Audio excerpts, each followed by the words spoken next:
नया पाकिस्तान ग्लोबल के नाज़रीन अस्सलाम वालेकुम। मेरा नाम है मोहम्मद रिजवान। अमेरिका ने घुटने टेक दिया है। वज़ीर-ए-आज़म इमरान खान कतर के दौरे पर रवाना। कतर में इंतहाई अहम मुलाकातों का इम्कान।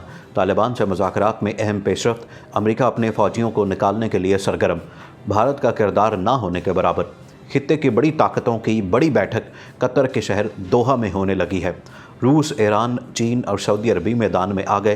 तालिबान के साथ बड़े मुआहदे का ऐलान। वीडियो में मज़ीद आगे बढ़ने से पहले तमाम नए आने वाले दोस्तों से गुजारिश है कि हमारे चैनल को सब्सक्राइब कर लें, वीडियो को फेसबुक और व्हाट्सएप पर शेयर भी कर लें।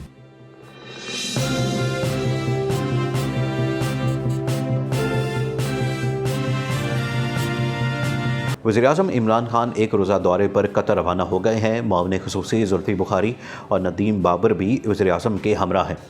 गुज़श्ता बरस जुलाई के आखिर में वज़ीर-ए-आज़म इमरान खान ने दौरा अमेरिका से वापसी पर दोहा में कतरी वज़ीर-ए-आज़म अब्दुल्ला बिन नसर बिन खलीफा अल सानी से मुलाकात की थी, जिसमें पाकिस्तानी मईशत की बहाली के लिए कतर की मुआवनत पर इजहार तशक्कुर किया गया और तिजारत, सरमायाकारी, एनर्जी समेत मुख्तलिफ शोबों में तावन जारी रखने पर इत्तेफाक हुआ था। जबकि गुज़श्ता माह 18 जनवरी को वज़ीर ख़ारजा शाह महमूद कुरैशी ने दोहा में कतर के डिप्टी वज़ीर-ए-आज़म से मुलाकात की थी, जिसमें दो तरफ़ा ताल्लुकात, अफ़गान अमन अमल और ख़ित्ते में अमन व अमान की सूरत हाल पर बातचीत की गई। कतरी डिप्टी वज़ीर-ए-आज़म ने अफ़गान अमन अमल से मुतल्लिक़ ख़ित्ते में क़याम अमन के लिए पाकिस्तान की मसालेहाना काविशों की तारीफ़ की थी। दूसरी जानिब ही कतर में तालिबान के सियासी दफ्तर के तर्जुमान सुहेल शाहीन के मुताबिक अमेरिका से मुआहदे के नतीजे में एतमाद साजी के लिए इक़दामात के अलावा वाशिंगटन अफ़गानिस्तान से अपनी फ़ौज निकालेगा और तालिबान ये यकीन दहानी कराएंगे कि उनकी सरजमीन अमेरिका समेत किसी और मुल्क के ख़िलाफ़ इस्तेमाल नहीं होगी। इस ज़िम्न में पाकिस्तान का किरदार इंतहाई अहम है। पाकिस्तान ने तालिबान को मुज़ाकरात की मेज़ पर लाने में अहम किरदार अदा किया है।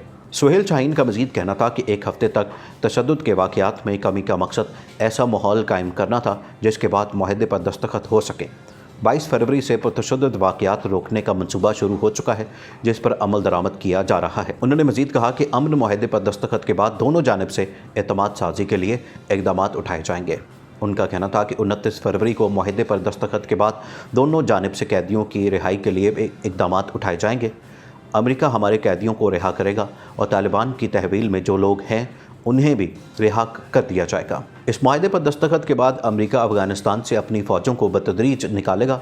यह सब कुछ एक बाकायदा टाइम फ्रेम के तहत होगा और बैनुल-अक़वामी कॉन्फ्रेंस के दौरान अमेरिका इस टाइम फ्रेम का ऐलान करेगा। तालिबान इस बात को यकीनी बनाएंगे कि अफ़गानिस्तान की सरजमीन अमेरिका समेत किसी भी दूसरे मुल्क के ख़िलाफ़ इस्तेमाल ना हो। अमेरिका और तालिबान के दरमियान तवील मुज़ाकरात के बाद 29 फरवरी को मुआहदे का इम्कान है और दोनों जानिब से इस पर रज़ामंदी ज़ाहिर की गई है। दूसरी जानिब माइक पॉम्पियो ने ट्विटर में एक बयान में कहा कि दहाइयों के तनाज़े के बाद हम अफ़गानिस्तान भर में कार्रवाइयों में कमी के लिए तालिबान के साथ इत्तेफाक कर चुके हैं। उनका कहना था कि अमन के तवील सफ़र की जानिब ये एक अहम कदम है और मैं तमाम अफ़गानों से मुतालबा करता हूँ कि इस मौके को जाने ना दें।